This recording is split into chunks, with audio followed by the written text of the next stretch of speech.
Hayes sat in the cold metal chair and stared at the three alien officials across the table. The station council chamber was designed to intimidate, with high ceilings and walls that reflected light in harsh, unforgiving ways. She had been a commander in the Human Diplomatic Corps for 12 years. She had negotiated trade agreements, resolved border disputes, and earned respect from 7 different species. None of that mattered now. "The human will serve as caretaker," announced Coordinator Vex, a tall crystalline being whose body refracted light into broken rainbows. The words came from a translation device because no human could produce the sounds of his native language. Straightened, "I appreciate the assignment, but I should clarify my experience. I have negotiated." "Yes, yes," interrupted Ambassador with 4 arms and a voice that scraped like metal on stone. "You have done many things, but a princess requires different care. The Crystalline Empire values stability, tradition. This assignment will be adequate training for you." The third official, a human named Director Cole, avoided her eyes. That was when knew something was wrong. Cole had sponsored her career. He believed in her. If he would not meet her gaze, the assignment was worse than just difficult. "What happened to the previous caretaker?" asked. "The princess required a change," Vex answered. "She has been difficult, refuses training, rejects the traditional paths laid before her. Perhaps a fresh approach will help, or perhaps not. Either way, the council has decided." A fourth being entered the chamber, and the light seemed to dim. Princess was young by the standards of her species, perhaps 22 Earth years equivalent in maturity. Her skin shimmered with colors that shifted between silver and deep blue. Her eyes were large and dark, filled with something that looked like defiance mixed with fear. "Hayes," Vex addressed them both now, "you will accompany the princess to the Barren Princess. The ship will take you to the Crystalline Empire's home world. You will ensure her safety and her proper development." A low sound echoed through the chamber. Laughter, not from the 3 officials at the table, but from somewhere else. Turned and saw them now, dozens of other species representatives lining the walls of the council chamber. They had all been watching. They had been waiting to see a human assigned to babysit an alien princess. A trader made a sound like grinding gears. Several diplomats exchanged looks. Even some of the humans present had the courtesy to hide their smiles, though badly. Stood up, she was 5 feet 7 inches tall, which made her shorter than most of the humans in the chamber and far shorter than most of the aliens. She looked at. The princess stared straight ahead, chin lifted, pretending not to notice the mockery surrounding them. "I accept," said clearly. "When do we leave?" Vex's crystalline form glinted with something that might have been satisfaction. "The ship launches in 3 hours. You will find your quarters already prepared." Left the chamber and followed. As they walked through the corridors of station, neither spoke. The station was a sprawling monument to galactic civilization, with pathways that twisted through habitats designed for 100 different species. Gravity shifted from section to section. Temperature changed. The air itself smelled different in every corridor. They reached the docking bay where the Barren Princess waited. The ship was beautiful in an old way, with smooth lines and elegant design. It was also clearly damaged. Scorch marks ran along one side. One of the viewports had been patched with newer material that didn't quite match. "The previous caretaker did not work out," said quietly. It was the first time she had spoken. Her voice was soft but carried an edge. "Neither will you." Looked at the young princess. "Maybe, but I will try harder than they did." "You are human," said. It was not a question. "I am." Humans live only 80 years. Some species live thousands. Why would the council send someone so temporary to care for someone so important? Walked up the boarding ramp of the ship. Because everyone else refused, and because they think it does not matter. They think you are a problem that cannot be solved, so why waste a valuable being on you? Eyes widened slightly. Perhaps she expected diplomacy. Soft words, empty reassurances. "Are they right?" asked. "Are you impossible?" "No," said. "I am just not what they want me to be." They boarded the ship. The crew was small, mostly lower-ranking officials from the Crystalline Empire. A few supporting staff from other species. Was shown to a cabin barely larger than a storage closet. She unpacked her single bag of belongings and sat on the narrow bed. Through the small window, she could see the massive structure of station falling away as the Barren Princess powered up its engines. Her career was over, she thought. This assignment was exile. A human babysitter for a difficult princess, on a damaged ship crewed by people who did not want to be there. But as she watched the stars grow clearer as they left the station behind, something else occurred to her. They had put her on a ship with a princess that everyone else had failed. They expected failure. They were probably already writing the reports that would explain why humans simply were not cut out for important work. Hayes had spent her whole life proving that assumptions were wrong. She had joined the diplomatic corps when most people said humans were too young as a species to matter in galactic affairs. She had negotiated the first human trade agreement when advisors said it was impossible. Maybe this assignment was not an ending. Maybe it was just the beginning of something else. She looked out at the vast darkness of space, filled with points of light that were entire worlds and civilizations. Somewhere ahead was called the Crystalline Empire home world.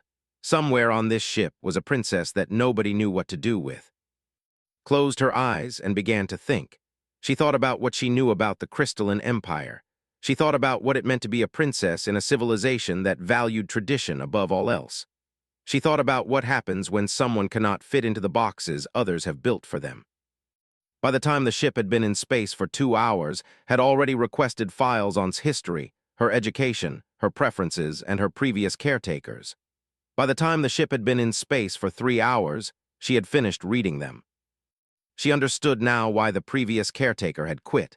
They had tried to force into a mold. They had treated her like a problem to be fixed rather than a person to be understood. Decided right then that she would do something different. She would not try to fix the princess. The alarm came at 23:47 hours, ship time, was asleep in her small cabin when the entire vessel shuddered. Emergency lights turned the corridor's blood red. The ship shook again, hard enough to throw her from the bed onto the floor. She pulled on her boots and ran into the corridor. Other crew members were stumbling from their quarters, confused and afraid. The ship's AI was announcing something in the crystalline language, speaking too fast for the translation device to keep up. Grabbed a technician who was passing. "What is happening?" "Solar event," the technician said, panic clear in his 4 eyes. "A massive storm. The predictions said we had hours. The storm came in minutes. It is moving faster than anything recorded in our databases." The ship shuddered again, and alarms changed their pitch to something more urgent. Pushed toward the bridge. She needed to find out what was happening. She needed to find. The bridge was chaos. The captain, a crystalline being named Coordinator Shen, was shouting orders at a crew that was clearly overwhelmed. One showed the surface of the star they had been passing at a distance. It roared with activity. Massive flares of plasma shot into space, and one of them was heading directly at them. "Evasive action," Shen commanded. "All engines to maximum." The ship turned, but it was too slow. The plasma wave hit them like a physical blow. Systems exploded in showers of sparks. The bridge crew was thrown sideways. Someone was screaming. Grabbed a railing to keep herself from falling. She watched as the first engineer's console caught fire. The emergency suppression system kicked in, but not before critical systems had already failed. The main communications array was gone. Life support indicators were dropping on the secondary monitors. "Damage report," Shen demanded, blood running from a cut on his crystalline face. "Hull integrity failing in sections 4 and 7, someone reported.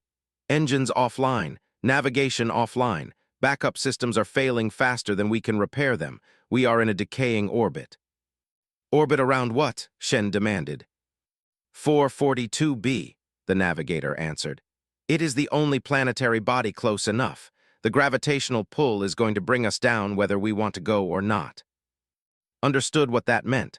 442b was extreme temperatures, toxic atmosphere, creatures that had evolved to kill anything that moved. No mining colony went there. No explorers studied it. Civilizations avoided it completely. And they were going to crash into it. "Prepare landing sequence," Shen ordered. "Use whatever thrust we have left to reach the most stable ground. Everyone prepare for impact." Ran from the bridge. She had to find. The princess's quarters were on the upper level. The ship was already tilting, which meant they were falling hard. Gravity was doing strange things as they dropped through the atmosphere. She found braced in her cabin, holding onto the arms of a chair as the ship screamed around them. The princess looked terrified, but her grip was tight and her eyes were focused. "We are going to crash," said, "no point in lying." "I know," answered. "I can hear the alarms, I can feel the ship falling." When we hit the ground, we stay together. We do not leave this cabin until I say so. We do not panic. We do not freeze. Do you understand me? Nodded once, sharp and quick. The impact came like an explosion. The ship hit the ground nose first and bounced, was thrown sideways despite her grip and caught her. They rolled together, the weight of the princess pushing them both hard against the cabin wall. Metal screamed. Something important in the ship's structure tore. Then everything went quiet except for the sound of venting atmosphere and the crackle of fires somewhere in the distance. They were alive. Slowly, carefully pushed upright. The princess was gasping, but she was breathing. No obvious injuries. That was good. "We need to move," said. "We need to get to a part of the ship that has breathable air." The corridors were a nightmare. Fires burned in several sections. Crew members lay on the floor, some moving, some not. The ship had torn open in 3 places, and atmosphere was venting into whatever was outside. The smell that came through was alien, sharp and chemical, and wrong in ways that made eyes water. They found the emergency suit locker on the 2nd deck, suited both herself and in the protective gear. The princess was shaking, but she did not complain. She did not panic. She simply obeyed orders. From the observation port in the locker room, could see outside for the first time.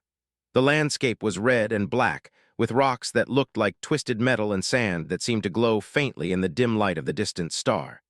In the horizon distance, mountains rose like broken teeth. And something was moving across the sand toward them, something large and fast. "Listen to me," said, turning to. "We are going to survive this, both of us. I'm going to keep you alive, and you are going to do exactly what I tell you to do. Can you do that?" The princess looked at the moving creature in the distance, then back at. Fear was clear in her eyes, but so was something else. Determination. "Yes," said, "I will do what you say." Squeezed the princess's shoulder once. Then she opened the emergency hatch, and they stepped out onto the surface of a world that wanted to kill them.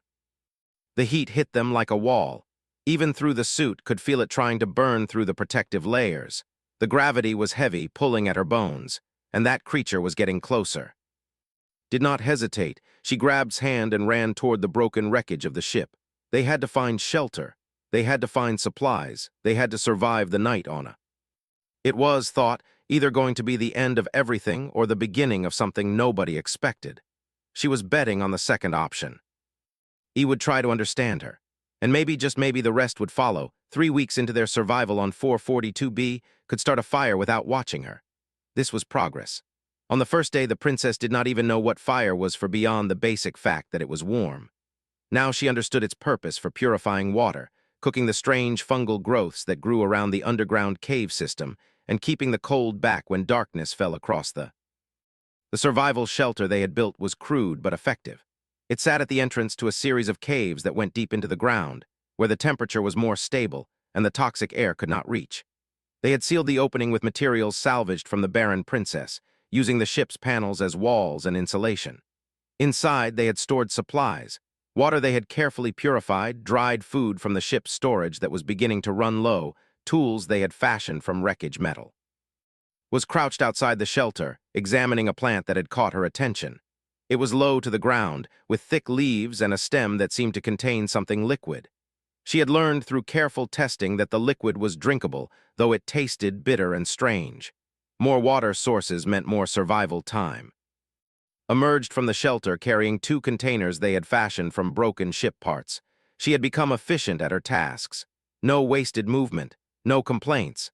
The princess was learning what survival meant. "We need to check the northern pass today," said, not looking up from the plant. "I want to see if the creatures are still moving in that direction or if they have changed their pattern." "The creatures are deadly," said. It was not a question. It was a simple statement of fact. 3 weeks on had removed uncertainty from her voice. "They are," agreed. "But they are also predictable. They hunt at certain times. They sleep at certain times. They avoid certain areas because other creatures control those territories. If we understand their patterns, we can move safely between them." Filled the containers with water from a carefully maintained pool that had found and fortified. On the Crystalline Empire, everything is controlled. Everything is planned. The weather is controlled. The environment is designed. The creatures are kept in proper places. "And do you like that?" asked, finally turning to look at the princess. Was quiet for a long moment. No, she finally said, I do not like being controlled. That is why they sent you away, said gently. You would not fit into their boxes, you wanted something different. I still do not know what I want, said. That is fine, answered. Most people do not know what they want until they are forced to survive. That is when you find out who you really are. They set out on their daily expedition, moving carefully through the landscape. Had learned the trails well enough that she could navigate without constantly checking her position. The protective suits had held up better than she expected, though small repairs had become a daily task. They came upon an area where the ground had split open, revealing a deeper cave system. Had been avoiding this place because it was dangerous, but she was beginning to understand that they needed to explore everything. More resources, more shelter options, more ways to survive meant a better chance of being found when the rescue teams came. If rescue teams came. She had not shared this thought with, but the princess was intelligent. She had to know that the odds of rescue were growing worse with each passing day. Stay close, instructed, and they descended into the split. The air inside was different, cooler, and there was something else, a faint luminescence coming from the rocks themselves, some kind of mineral or biological process that gave off a gentle glow. It is beautiful, whispered. It is survival, corrected. Beauty is only important if you live to appreciate it. That light means this cave is stable. It has been this way for long enough that something living is growing here. That means the air is breathable. That means there might be water and food. Nodded, but her eyes stayed on the glowing rocks. Understood then something important about the princess. She still saw the world with wonder, even after being stripped of everything she had known and forced to survive. They spent hours exploring the cave system. They found nothing immediately useful, but mapped the tunnels mentally, storing the information. On a world where shelter could mean the difference between life and death, knowing multiple safe places was worth something. As they climbed back out, slipped on a loose rock and caught her. For a moment they were suspended together on the edge of the cave opening, the spread out below them. Why are you keeping me alive? Asked suddenly. You could leave. You could try to make it to the wreckage yourself, salvage the emergency beacon, call for help. Instead, you keep me alive. Pulled her back to solid ground before answering. Because that is what humans do, she said. We keep people alive. We protect those who cannot protect themselves. We choose to care about others even when it costs us. That does not make logical sense, said. You improve your own odds of survival by leaving me. No, said. I improve my odds of surviving, but I do not improve my odds of being worth surviving. There is a difference. Over the following days began to teach more than just survival. She told her about Earth, a world as harsh as 442b in different ways. She told her about humans who had adapted to deserts and jungles and mountains. She told her about humans who had crossed oceans, climbed peaks, and survived things that should have killed them. Why are we not known for this? Asked during one of these lessons. Why does the Council treat humans as if we are weak and temporary? Because we are, said bluntly. We are temporary. We live only 80 years. Our bodies are fragile. Our strength is nothing compared to yours. But that teaches us something others never learn. We know we do not have time to waste. We know we have to make every moment count. That makes us dangerous in ways that matter more than physical strength. Absorbed this. She understood it not just with her mind, but with her body, having spent 3 weeks on using her hands and her intelligence to survive. By the end of the 3rd week, could navigate half of the safe paths alone. She could identify which plants were drinkable and which were poison. She could see patterns in creature behavior that had to point out to herself. Most importantly, she had stopped being afraid. The salvage team arrived on a morning when the air was particularly still. Noticed the tremors first, vibrations in the ground that meant heavy equipment was being moved across the surface. She immediately pulled into the main shelter and sealed the entrance, leaving only a small opening for observation.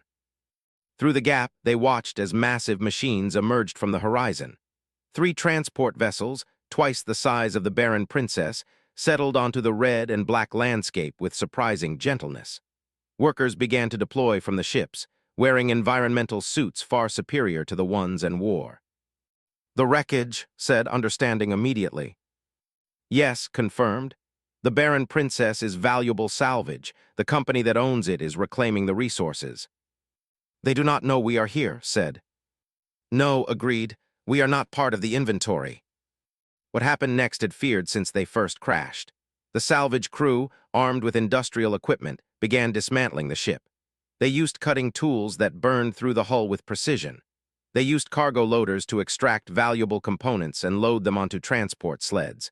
The work was methodical and efficient and completely indifferent to whether anyone might still be alive nearby. Watched as the crews worked through the afternoon. They had not sent out search teams. They had not called for survivors. They had simply assumed the ship was empty and began removing assets. "We need to signal them," said. "We need to think first," replied. She was running through scenarios in her mind. If they revealed themselves, the salvage team would take them back to a port, would be returned to the Crystalline Empire's custody. As for, she would be marked as someone who had failed. She would be assigned somewhere even worse than this if anything worse existed. But more than that, had seen enough of salvage crews to know they were not known for kindness. They worked for profit. They cared about value. Two survivors who had no value in their calculations would simply be an inconvenience. "We wait," said. "Wait for what?" demanded. "Wait for an opportunity. They have to shut down operations at night. They have to rest. They have vulnerable points. I need to think through this carefully." Over the next 2 days, observed the salvage cruise patterns. They worked 12 hours on and 12 hours off. They maintained a central command tent where communications equipment was stored. They had security, but it was minimal because they did not expect any threats on an empty. On the second night, when the salvage crews had settled into their temporary camp, and most of the workers were sleeping in their secured tents, made her move. "We are going to damage their equipment," she told quietly. "Not destroy it, just enough to make them need to repair it, enough to keep them here longer." "Why would we want them here longer?" asked. "Because during the day, when they are spread out working on repairs, we are going to take their communication equipment. We are going to send out a distress signal on the proper galactic channels. We are going to make sure we are rescued by someone official, someone whose job depends on following the law." Understood immediately. This was not about hope. This was about control, about using the salvage crew's own presence as cover for their escape plan. They moved through the darkness, using the rocks and shadows to stay hidden from the security lights. Had studied the equipment carefully over the 2 days of observation. She knew where the power junction was. She knew how to disable the heavy equipment without setting off alarms that would wake the crews. It took an hour to disable 3 of the cutting tools by disconnecting power couplings from their fusion reactors. Not broken, just offline. The salvage team would assume system failures and spend the next day trying to repair them. When the first light of this dawn came, the salvage crew discovered the problem. Confusion rippled through the workers. The supervisor, a grizzled being that looked something like a but was probably an entirely different species, began shouting orders for maintenance teams to investigate the failures. While equipment was being checked, while workers were running back and forth, made her second move. She and moved from their observation point toward the command tent. The tent had 3 sides. One was the main entrance, heavily visible. The other 2 sides were more exposed, less watched. Had fashioned a tool from ship wreckage weeks ago, specifically designed to cut through synthetic materials. Using it, she carefully cut through the back panel of the command tent. Slipped through first, moving low and quick, followed. The communication equipment was exactly where she expected it. Advanced technology, far superior to anything the Barren princess had carried. She approached it carefully, understanding that these systems would have security protocols. But had something the salvage crew had not expected. She had spent her entire diplomatic career learning how communication systems worked. She had studied a dozen different alien technologies. She understood the basic principles that governed most species' electronics. It took her 7 minutes to bypass the security lockout. Stood watch at the tent opening, her eyes fixed on the activity outside. 30 seconds, warned. Sent the distress signal on the emergency channel. Brief but complete. Ship crashed, 2 survivors, location, and a request for immediate rescue. She that the salvage team was not aware of their presence and requested official intervention rather than salvage company assistance. She was closing the communication system back down when voices started shouting outside. "Come on," hissed, and they moved back through the hole they had cut in the tent just as workers began entering from the main opening. They ran. The landscape that had tried to kill them for 3 weeks now became their salvation. Led through passages that only they knew, across terrain that would break the legs of the salvage workers, toward the cave system that had become their secondary shelter. Behind them, the salvage team tried to follow, but they did not know the paths. Their suits were heavier. Their knowledge of them was theoretical, not earned through weeks of survival. The rescue ship arrived 14 hours after sent the distress signal.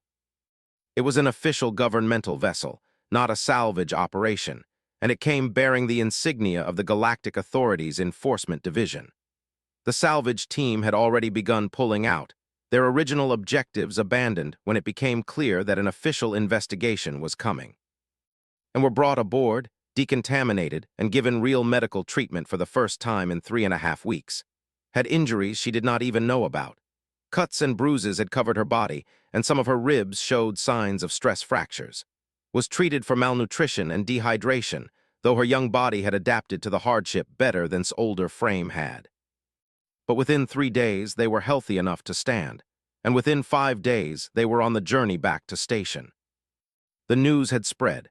The story of a human protecting an alien princess had traveled across the galaxy's communication networks faster than the rescue ship itself.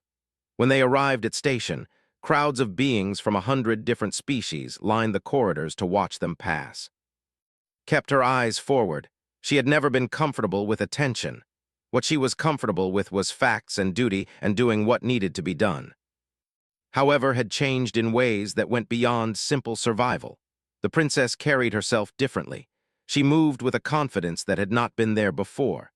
The fear that had filled her eyes in the council chamber on the first day had been replaced by something harder and clearer. They were brought before the council the next morning. The chamber was packed. Every significant species had sent representatives. Even the humans, who made up a small percentage of the galactic population, had brought observers. Coordinator Vex was there, along with Ambassador and Director Cole. The 3 of them who had made the assignment decision 3 weeks ago, though to it felt like years. The human, Vex began formally. You were assigned to care for the princess. You succeeded in keeping her alive during a crash landing and extended survival in a hostile environment. This is acceptable. Stood up, the gesture was simple, but it commanded the room. Every being in the chamber turned to look at her. Coordinator, the princess said, her voice carrying the weight of authority that had not been there before. I must inform this council of facts regarding this assignment and the human who undertook it. A murmur ran through the chamber. Princesses did not contradict the council. Princesses did not demand the floor. When I arrived for this assignment, I was sheltered and weak, continued. Hayes was given an impossible task with an impossible person. The council assigned her knowing this. The council assigned her knowing that I would reject her, that I would resist her, that I was considered a failure by every other caretaker who had tried before her. Gestured to this human, who lives only 80 years and whose physical strength is inferior to most species in this chamber, spent 3 weeks on teaching me not how to survive, but why humans are worthy of respect. The princess moved to the center of the chamber. Humans are not primitive. Humans are not temporary mistakes in the timeline of galactic civilization. Humans are, they evolved on a world that tries to kill everything on it. They learned to survive it. They learned to think faster than their bodies could move. They learned to solve problems that superior physical beings cannot solve. His eyes swept across the chamber. Hayes did not babysit me. She taught me. She protected me not because it was her duty, but because humans choose to care about others even when it costs them. She could have saved herself easily. She chose instead to keep me alive. The princess speaks with passion but perhaps without perspective, interjected. The human performed an assignment, that is all. No, said coldly. The human did far more than perform an assignment. The human changed my understanding of what it means to have value. And she did this despite the mockery of this council, despite the ridicule of the entire galactic community, despite being given every reason to believe she would fail. Turned back to the council table. I am the heir to the Crystalline Empire. I will be Empress one day. And I am informing you now that when I hold that position, humanity's seat in this council will be elevated. Humanity will be recognized as equal to any species present, not out of charity but out of respect. The chamber exploded. Not in laughter this time, but in shock and argument and the sound of a fundamental shift in how things had always been. stood quietly watching the chaos. She had not asked for recognition. She had not wanted it. She had simply done what needed to be done because someone needed her to do it. Moved back to stand beside her. "You saved my life," the princess said quietly beneath the noise of the arguing council. "No," replied. "I taught you to save your own life. That is different. That is better." The council called for order. After an hour, they issued a formal recognition of service and authorized her promotion within the diplomatic corps. They also, grudgingly, began the process of elevating humanity's status. But the real victory was not in the official recognition. It was in what saw when she looked at. The princess was no longer sheltered or fragile. She was no longer a problem to be solved. She was someone who had faced and survived it, who had learned what she was capable of, and who would now spend the rest of her life remembering those lessons. 3 weeks before, the galaxy had laughed at a human being assigned to care for a princess. They had thought it was a joke. They had believed would fail. They had been wrong. Left station a month later, assigned to a new position with actual authority and respect. Returned to her home world to prepare for her future as Empress. They would see each other many times in the years that followed. They would remain friends. But what mattered most was that both of them carried forward the lessons learned learned that humans, for all their fragility and short lives, could accomplish things no other species imagined possible, and learned that true strength came not from being protected, but from being pushed to find what you were truly capable of. The galaxy had laughed at a human protecting a princess, but the galaxy had never understood that humans had always been the ones protecting people. It was what humans did. It was what they had always done. And now the galaxy would have to learn to see them for what they truly were. Not temporary or primitive or weak, but survivors. The kind of beings who could face anything and come out stronger. The salvage crew eventually stopped chasing them. It would have been suicide to continue. They had already taught this lesson. Place matters more than technology. Adaptation matters more than equipment. And collapsed in the cave system, breathing hard, knowing they had just triggered a sequence of events that could not be stopped. The official rescue would come. It had to. The signal had been sent to the galactic authorities. They could not ignore a formal distress call. What happened after that could not predict, but for the first time since they crashed, she felt something other than the need to survive. She felt like they might actually have a chance. When they returned to the shelter one evening and looked up at the alien stars without flinching, knew something fundamental had changed. The princess was no longer sheltered. She was no longer fragile. She was becoming someone who could survive anything. She did not know yet what was coming. She did not know that in less than 24 hours, everything would change. She did not know that this ship, with its damage and its small crew, would face something that would test everything she believed about humans and what they could do. All she knew was that someone was counting on her, even if they did not want to admit it. And Hayes had never let anyone down before. She was not about to start now.